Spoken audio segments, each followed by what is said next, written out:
अपने दोस्त खालिद को भी मैंने यही बताया था कि मैं दुबई जा रहा हूँ, पारसी डॉक्टर से अपनी बहन की अलालत की बात करने के लिए।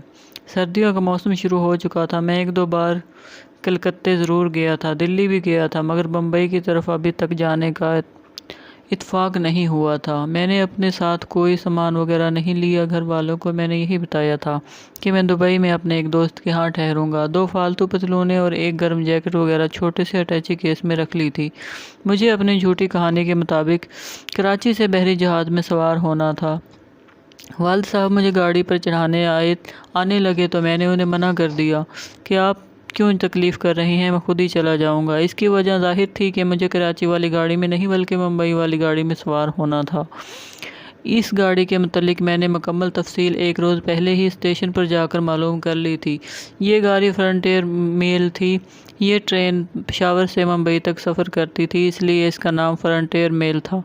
ये लाहौर के स्टेशन पर रात के 8 बजे के करीब पहुंचती थी और कुछ देर रुकने के बाद मुंबई की तरफ रवाना हो जाती थी। मैं अकेला ही तांगे में बैठकर स्टेशन पर पहुंच गया। यहाँ बुकिंग ऑफिस से मैंने लाहौर से खंडरा तक का इंटर क्लास का टिकट ले लिया। फ्रंटियर 3rd क्लास नहीं होती थी, 1st क्लास, 2nd क्लास और इंटर क्लास के डब्बे होते थे।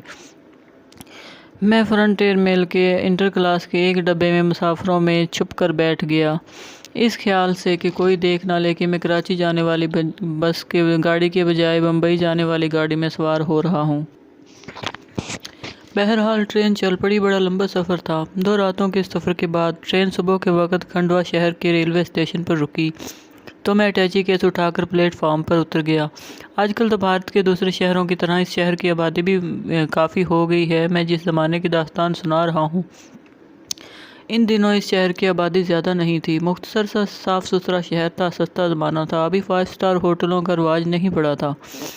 मैंने एक दरमियाने दर्जे के होटल में कमरा ले लिया, नहा धोकर नाश्ता किया। इस इलाके में पहुंचने के बाद इस इलाके में सर्दी पंजाब के मुकाबले में बहुत कम थी और मौसम खुशगवार था। वहाँ से शहर मुंबई का आधे दिन की सब मुसाफत पर था। मैंने होटल के मैनेजर के आगे अपने आप को हिंदू जाहिर किया था और प्रकाश चंद के नाम से होटल में कमरा ले लिया था, क्योंकि मुझे मेश्वर मंदिर वाले टीले का खोज लगाना था। मैंने होटल के मैनेजर से कहा, महाराज, मैं पहली बार इस इलाके में आया हूँ। दरियाए नर्मदा के किनारे मेश्वर नाम के मंदिर की यात्रा करना चाहता हूँ। मुझे मालूम करना है कि मैं इस मंदिर तक कैसे पहुँच सकता हूँ। होटल के मैनेजर ने बताया कि खंडवा से 50 मील आगे दरिया नर्मदा के किनारे मंडेल नगर नाम का एक कस्बा आबाद है। वहाँ से दरिया के पार मदन सीना का जंगल शुरू हो जाता है। इस जंगल में एक पहाड़ी है जिसके ऊपर मेश्वर का मंदिर है। इसने मुझे ये भी बताया कि मंडेल करके कस्बे तक कोई रेलगाड़ी नहीं जाती, लारियाँ इस तरफ चलती हैं।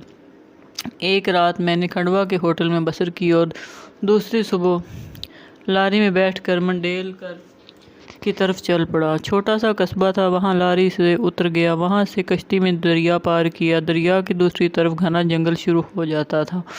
यही वो जंगल था जिसमें मेश्वर जी का मंदिर था। वो यात्रा का मौसम नहीं था, फिर भी वहाँ मंदिर के वाले टीले की तरफ यक्के और बैलगाड़ियाँ खड़ी थी। मैं भी एक यक्के पर दूसरी सवारियों के साथ बैठ गया। बड़ा सुनसान और घना जंगल था। दिन के वक्त भी दरख्तों के नीचे अंधेरा छाया हुआ था। 2 घंटे तक जंगल में सफ़र करने के बाद वो टीला या पहाड़ी आ गई जिसके ऊपर मेश्वर जी का मंदिर था।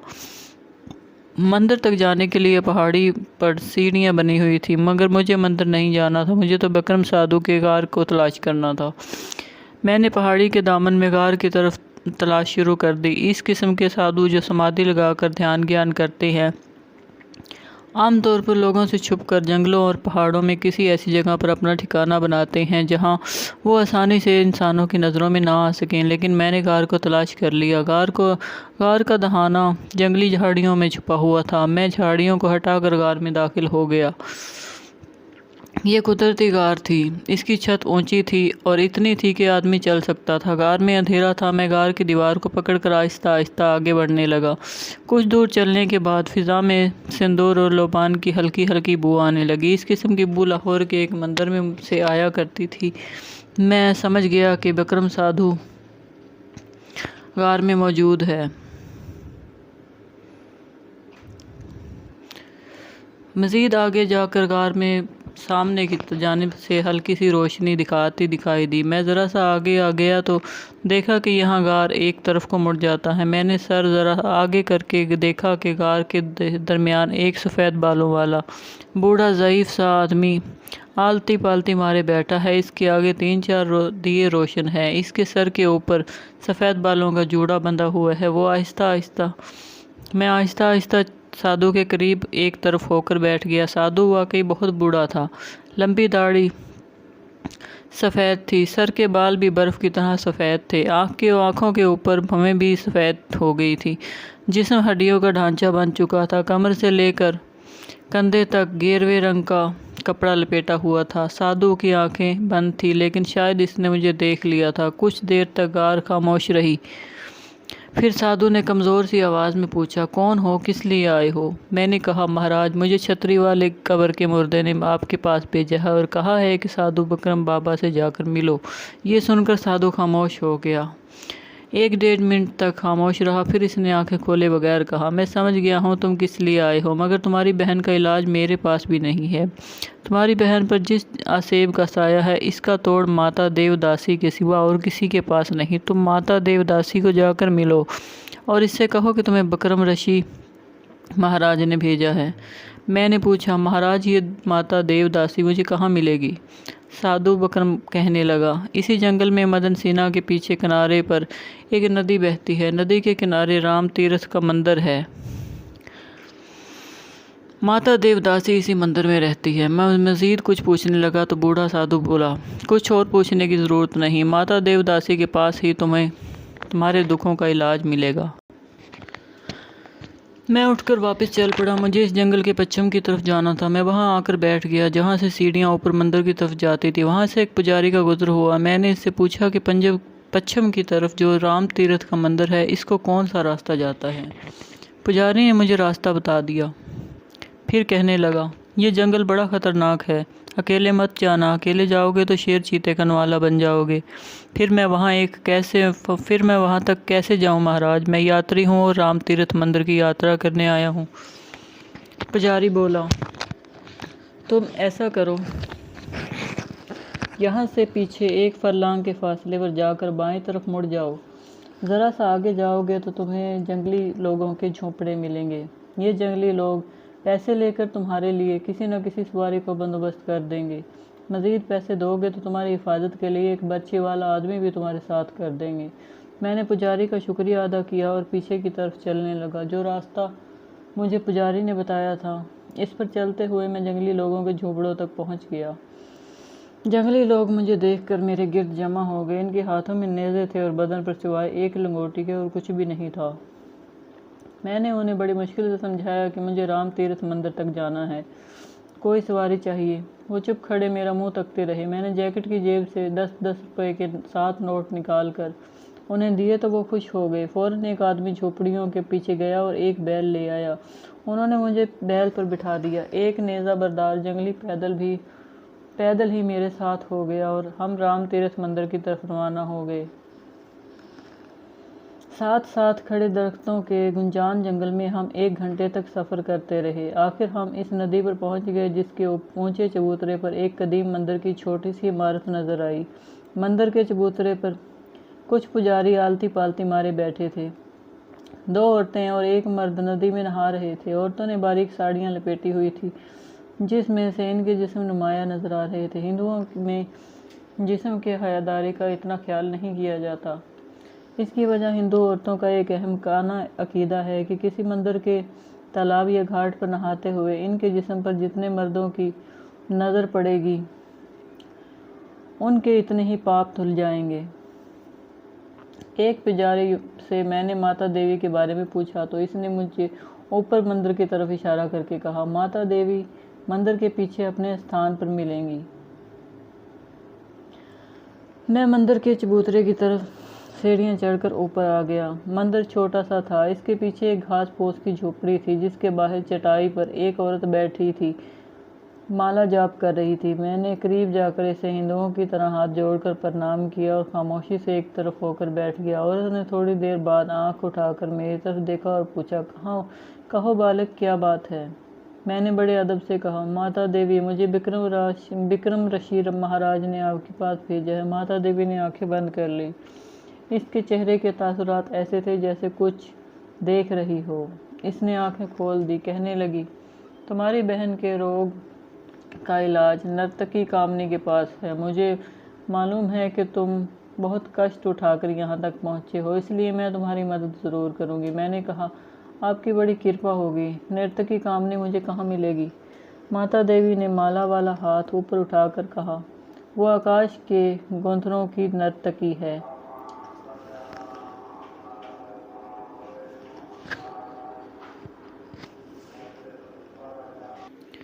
इसे एक हवस के लोभी एक अयाज साधु जादू के जोर से अपने पास ले गया है और कांच का मटका बनाकर डिबिया में बंद कर दिया है। जहाँ रात पड़ती है, साधु इसे कांच के मटके से मटके पर मंत्र फूंकता है और कांच का मटका कामनी नर्तकी में तब्दील हो जाता है। अयाज साधु कामनी से प्यार मोहब्बत करने के बाद इसे दोबारा कांच का मटका बनाकर डिब्बी में बंद करके अपने पास रख लेता है और फिर सो जाता है। मैं हैरान सा होकर माता देवी की कथा सुन रहा था। मुझे ऐसे महसूस हो रहा था जैसे मैं अलिफ लैला की दुनिया में पहुंच गया हूँ। सोचने लगा कि खुदा जाने आगे मेरे साथ क्या होने वाला है। लेकिन मैं अपनी बहन की खातिर जिस राह पर निकल चला था, अपने मकसद में कामयाब हुए बगैर वापस नहीं मुड़ सकता था। मैंने माता देवी से पूछा, देवी जी, अगर कामनी नर्तकी साधु के जादू टोने में कैद है तो मैं इसके साथ मुलाकात कैसे कर सकता हूँ? माता देवी ने कहा, वो साधु बड़े ज़बरदस्त ताकत वाला है। जब वो कामनी नर्तकी से प्यार मोहब्बत कर रहा होता है, अगर कोई इस वक्त इसके सामने चला जाए तो वो जल कर भस्म हो जाएगा। साधु ने अपने गिर्द एक दायरा खींचा हुआ है। इस दायरे के ना कोई अंदर जा सकता है और ना जिंदा बाहर वापस निकल सकता है। यही वजह है कि कामनी नर्तकी अभी तक इसके साधु की कैद से आज़ाद नहीं हो सकी। फिर मुझे क्या करना है? मैंने पूछा। माता देवी बोली, मैं ऋषि विक्रम जी की पुजारन हूँ और तुम अपनी बहन की हमदर्दी में जिस तरह मुसीबतें झेल कर यहाँ तक आए हो, मैं इसकी भी बड़ी कदर करती हूँ। माता देवी ये कहकर झोंपड़ी के अंदर चली गई। थोड़ी देर बाद वापस आई तो इसके हाथ में टीन की एक छोटी सी डिबिया थी। इसने डिबिया में से एक पुड़िया निकाल कर मुझे दी और कहा, इस पुड़िया में एक जादुई राख है। अयाश साधु आज सूरज गुरूब होने से ज़रा पहले मंडेलकर गांव के नर्मदा घाट वाले जंगल में से गुजरेगा। घाट के करीब के घने जंगल में बरगद का बड़ा घना दरख्त है। वो इस वक्त दरख्त के नीचे पड़ाव डालेगा और कामनी नर्तकी को डिबिया से निकाल कर इससे प्यार मोहब्बत करेगा। तुम छुप कर इन्हें देखते रहना। प्यार मोहब्बत करने के बाद जब साधु कामनी नर्तकी को डिबिया में बंद करके सो जाएगा, आगे बढ़कर इस पुड़िया की राख को साधु के जिस्म पर छिड़क देना। ये ऋषियों मनियों की शमशान घाट की राख है। इस राख के असर से अयाश साधु रात भर के लिए बेहोश हो जाएगा। मैंने पूछा, लेकिन देवी जी, आपने तो कहा है कि साधु अपने गिर्द जादू का दायरा खींच लेता है। जो कोई इस दायरे के अंदर जाएगा भस्म हो जाएगा। मैं जिंदा कैसे बचूंगा? माता देवी ने कहा, मूर्ख, तुम्हारे पास ऋषि मणि लोगों के शमशान घाट की राख है। तुम पर साधु का जादू असर नहीं करेगा। आगे से गौर से सुनो। साधु के बदन पर राख छिड़कने के बाद इसने डिबिया जहाँ भी छुपाई होगी निकाल कर इसे खोलना और बाकी की राख इस डिबिया में बंद कांच के मटके पर छिड़क देना।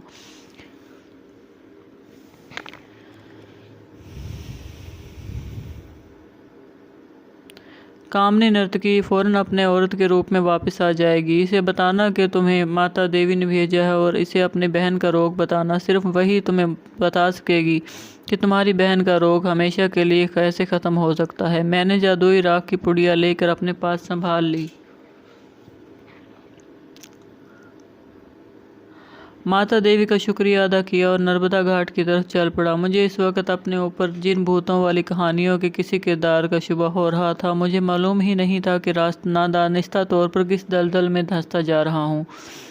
किसी न किसी तरह मैं शाम होने से पहले नर्मदा घाट तक पहुंच गया। वहां से मदन सीना के घना जंगल शुरू हो जाता था। मैं जंगल में दाखिल हो गया। मैंने एक बड़ा बरगद का दरख्त देखा। यही वो दरख्त था जिसके मुतालिक माता देवी ने कहा था कि आज साधु वहाँ पड़ाव करेगा। वहाँ बरगद का दूसरा कोई और दरख्त नहीं था। थोड़े फासले पर एक और दरख्त के पीछे छुपकर मैं बैठ गया। वहाँ से मुझे बरगद का दरख्त वाज़ेह तौर पर नजर आ रहा था। मैं अयाज साधु का इंतजार करने लगा। सूरज गुरूब हो रहा था। घने दरख्तों की वजह से जंगल में वक्त से पहले अंधेरा हो गया था। इतने में मुझे किसी के कदमों की आहट सुनाई दी। मैंने पलट कर देखा। दरख्तों के दरमियान एक जटाधारी साधु चला आ रहा था। इसके कंधे पर एक गठरी लटक रही थी। हाथों में त्रिशूल था। इसने बालों का सर के ऊपर जुड़ा बना रखा था। साधु चलते चलते बरगद के दरख्त के नीचे आकर रुक गया। इसने चारों तरफ एक नज़र डाली और फिर त्रिशूल के से ज़मीन पर दायरे का निशान बनाया और दायरे के दरमियान में बैठ गया। बैठने के बाद इसने अपने बालों के जोड़े में हाथ डालकर कोई शय निकाली। मैं समझ गया इसने वही डिबिया निकाली है जिसमें कामनी नर्तकी कैद थी। साधु ने डिबिया खोलकर इसमें से कांच का मटका निकाला और इसे अपने सामने रखकर मंत्र पढ़ने लगा। मंत्र पढ़ने के बाद इसने मटके पर फूंक मारी। दूसरे लम्हे वहाँ कांच के मटके की जगह एक हसीन और जमील औरत बैठी थी। यही काम नर्तकी थी जिसे साधु ने अपने जादुई मंत्र की ताकत से अपने कब्जे में किया हुआ था। साधु औरत से प्यार मोहब्बत करने लगा। मैं दरख्त की ओट में छुपा ये तमाशा देख रहा था। काफ़ी देर तक साधु दरख्त औरत से प्यार मोहब्बत करता रहा। मैंने देखा कि इस दौरान औरत ने साधु की किसी हरकत के खिलाफ मुदाफ़त ना की। वो साधु के हर हुक्म की तामील कर रही थी। जब साधु का दिल भर गया तो इसने मंत्र पढ़कर औरत पर फूंक मारी। औरत गायब हो गई। इसकी जगह कांच का मटका ही रह गया। साधु ने मटका उठाकर डिबिया में बंद किया और डिबिया अपने सर के बालों में छिपा दी। जब मुझे साधु के खराटों की आवाज़ आई तो मैं दरख्त की आड़ से निकलकर साधु की तरफ चल पड़ा। साधु ने मुझे वहाँ बैठने से पहले अपने इर्द गिर्द एक तिलस्मी दायरा बना लिया था। मैं दायरे की लकीर के पास जाकर रुक गया। अगरचे माता देवी ने कहा था कि तुम बेधड़क तिलस्मी दायरे में दाखिल हो जाना। तुम्हारे पास रश्मनी लोगों की राख है। तुम्हें कुछ नहीं होगा। लेकिन कुदरती तौर पर मुझे थोड़ा सा खतरा महसूस हुआ। लेकिन मैंने हिम्मत से काम लिया और दायरे के अंदर दाखिल हो गया। वाकई मुझे कुछ नहीं हुआ। मैंने जेब से माता देवी की दी हुई राख की पुड़िया निकाली और राख सोए हुए साधु के जिस्म पर छिड़क दी। जैसे ही मैंने राख छिड़की साधु के जिस्म ने इस तरह हरकत की जैसे इसे बिजली का झटका लगा हो। इसके बाद इसका जिस्म बेहरकत हो गया। मैंने साधु के बालों के जूड़े से डिबिया निकाल कर अपने सामने रखी। साधु इस तरह बेहिस हरकत पड़ा था। मैंने टोल कर डिबिया देखी। डिबिया लेकर मैं तिलस्मी दायरे के हिसार से बाहर आ गया। माता देवी की हिदायत के मुताबिक मैं ज़मीन पर बैठ गया। डिबिया खोल कर इसमें से कांच का मटका निकाला। मैंने मटका निकाल कर अपने सामने ज़मीन पर रख दिया और पुड़िया में से राख निकाल कर इस चुटकी भर कर इस पर छिड़क दी। मटका गायब हो गया और इसकी जगह वही हसीन और जमील औरत ज़ाहिर हो गई जिसके साथ थोड़ी देर पहले साधु प्यार मोहब्बत कर चुका था। अगरचे दरख्तों में शाम का अंधेरा गहरा हो गया था लेकिन इस अंधेरे में भी मुझे इस औरत का हुस्न जमाल साफ दिखाई दे रहा था। इसने गेरुए रंग की साड़ी पहन रखी थी। बालों में गहरे गुल मेहर का फूल सजा हुआ था। वाकई बेहद खूबसूरत औरत थी। इसकी आंखों में मकनातीसी कशिश थी। इसने मेरी तरफ देखा और बोली, तुम कौन हो जिसने मुझे इस अय्याश साधु से निजात दिलाई है? मैंने कहा, मुझे माता देवी ने भेजा है तुम्हारे पास। फिर मैंने इसे सारी बात बता दी। मैं माता देवी के मंदिर में क्यों गया था और इसके पास किस गर्ज से आया हूँ। वो मेरे सामने बैठी बड़े गौर से मेरी बातें सुन रही थी। जब मैंने अपनी दास्तान ख़त्म की तो इसने कहा, तुमने मुझे एक चंडाल की कैद से छुटकारा दिया है। मैं तुम्हारी एहसानमंद हूँ। मैं तुम्हारी ज़रूर मदद करूँगी लेकिन पहले मुझे इस चंडाल साधु को ख़त्म करना होगा ताकि ये मुझ पर कभी अपने तिलिस्म का मंत्र वार ना कर सके। वो उठकर बेहोश साधु के त्रिशूल के पास गई। त्रिशूल एक लंबी मजबूत सलाख होती है जिसके ऊपर 3 छुरियां बनी होती हैं। साधु लोग जंगल के दरिंदों और जंगली जानवरों से अपने दिफा करने के लिए इसे अपने पास रखते हैं। इस औरत यानी कामनी ने ज़मीन में गड़ा हुआ त्रिशूल निकाला और बुरी ताकत से इसे साधु के पेट में उतार दिया। साधु का जिस्म पहले एक तरफ उछला और बेहिस्सा हरकत हो गया। इसके जिस्म से खून जरूर निकला मगर अंधेरे में खून मुझे नज़र नहीं आया। त्रिशूल एक नेज़े की तरह से आधे से ज़्यादा साधु के पेट में धंसा हुआ था। कामनी नर्तकी साधु का काम तमाम करके मेरे पास आई थी। इसकी आंखें सुर्ख हो रही थी। मुझे छतरी वाली कब्र की भयानक रात याद आ गई, जब कब्र के अंदर दो लाल अंगारा आंखें नमदार हुई थी। मैं झूठ नहीं बोलूँगा, इस वक्त मुझे इस हसीन औरत से डर महसूस हो रहा था।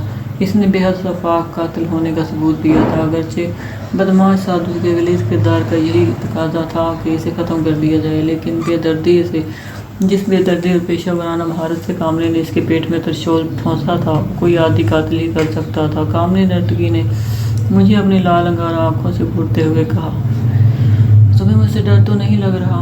मुझे डर लग रहा था, लेकिन आखिर मैं एक मर्द था और अपनी कमज़ोरी एक औरत को जाहिर नहीं करना चाहता था। मैंने कहा, बिल्कुल नहीं।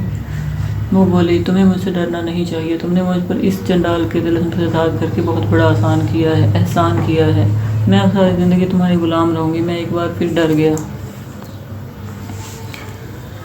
क्योंकि मैं ऐसी मर्दमार जादूगरनी की किस्म की हवाई मखलूक को अपना गुलाम यकीन नहीं बनाकर रखना चाहता था। मैं जितनी जल्दी हो सके इससे पीछे छुड़ाना चाहता था और अपनी रोगी बहन का इलाज पूछना चाहता था। जब मैंने इससे अपनी बहन की बीमारी का जिक्र किया तो इसने मेरा हाथ अपने हाथों में ले लिया। कामनी का हाथ किसी मुर्दे की तरह बर्फ़ की मानद ठंडा था। मुझे कपकपी सी आ गई। इसने मेरा हाथ अपनी मजबूत गिरफ्त में इस तरह ले रखा था कि मैंने एक बार हाथ छुड़ाने की कोशिश भी की, लेकिन मेरा हाथ इसकी गिरफ्त से आज़ाद ना हुआ।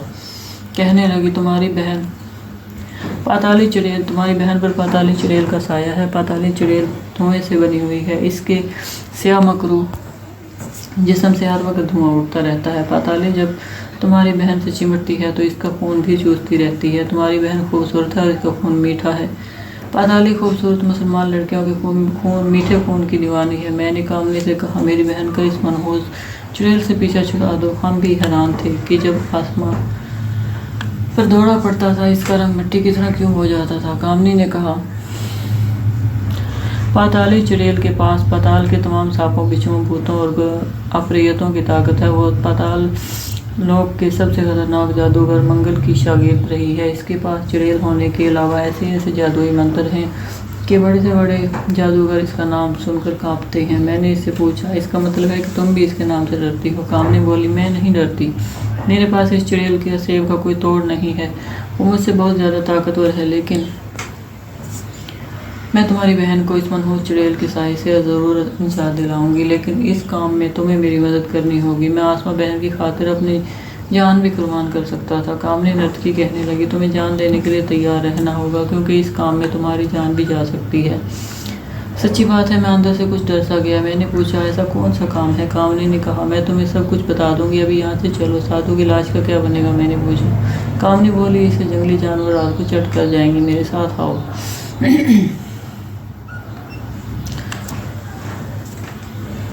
हम जंगल से निकलकर दरिया नर्मदा के कस्बे वाले घाट पर आ गए। रात का अंधेरा चारों तरफ फैला हुआ था। ये दरिया के जंगल वाला किनारा था।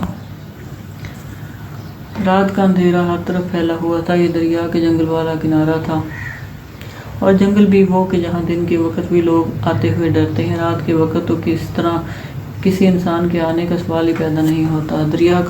दरिया का घाट भी तारीकी में डूबा हुआ था। वहाँ ना कश्ती थी, ना कोई मल्लाह था। नर्मदा काफ़ी बड़ा दरिया था और पानी भी बहुत बड़ा तेज़ बहता था। मैंने कामनी से पूछा, हम कहाँ जा रहे हैं? वो बोली, पहले तो हम दरिया नर्मदा मंडेलकर में जाएंगे, इसके बाद तुम्हें बताऊंगी कि हमें आगे क्या करना है। मैंने पूछा, हम दरिया कैसे पार करेंगे? यहाँ तो ना कोई कश्ती है, ना कोई मल्लाह। कामनी ने मेरे हाथ पर अपना हाथ रखते हुए कहा, इस चंडाल साधु की कैद से आज़ाद होने के बाद मेरी सारी अंदर लोग की ताकतें मुझे वापस मिल गई हैं।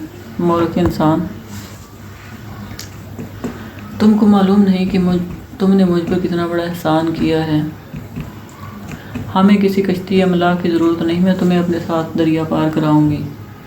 मुझ पर अभी तक ये बात वाज़ह नहीं हो सकी थी कि ये औरत ज़मीन की मखलूक है या कोई और दोज़ख की मखलूक है। ये औरत मेरे लिए एक मुअम्मा बन गई थी, और अभी तक मुझे यकीन नहीं आ रहा था कि गायब होने के बाद मैं डिबिया में मैंने इस माता देवी की राख छिड़क कर इसे फिर से इंसानी शक्ल में लाया था। दरिया के किनारे किनारे चलते एक ऐसी जगह आ गए जहाँ पत्थर की सीढ़ियाँ थी।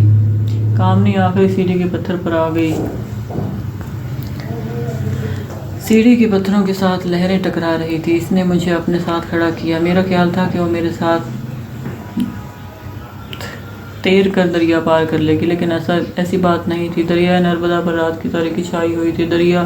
दूर दरिया के किनारे कस्बों में ढेल कर की इक्का दुक्का बत्तियां जल रही थी।